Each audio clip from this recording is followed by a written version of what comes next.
Au départ, ils étaient 41 détenus de la prison d'Ambalatavoing à avoir été testés positifs au coronavirus. Plus tard, 6 d'entre eux, qui n'étaient que prévenus, ont obtenu une liberté provisoire et ont été transférés au centre hospitalier universitaire d'Analaknin.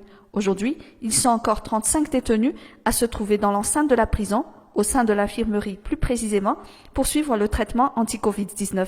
De sources auprès d'un responsable régional de l'administration pénitentiaire, les 35 patients sont asymptomatiques et ne présentent aucun signe de la maladie. Ils sont suivis par le personnel soignant de la prison. Les médicaments, eux, sont fournis par les autorités sanitaires locales.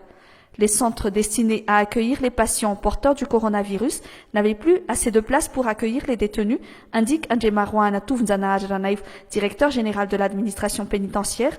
Les responsables de la prison ont donc décidé de dégager l'infirmerie de tous ses autres occupants pour pouvoir y placer en isolement les 35 détenus malades, confie un responsable régional de l'administration pénitentiaire.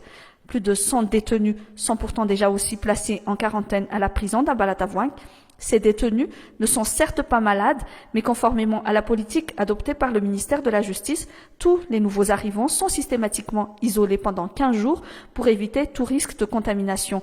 Le local de quarantaine avait déjà accueilli près de 179 détenus et c'est sur ces nouveaux arrivants que les cas positifs ont été détectés le 28 mai puis le 2 juin. Comme dans presque toutes les prisons malgaches, celle d'Ambalatavoing est confrontée à la problématique de la promiscuité. Prévue pour 350 prisonniers, elle en héberge aujourd'hui environ 1200.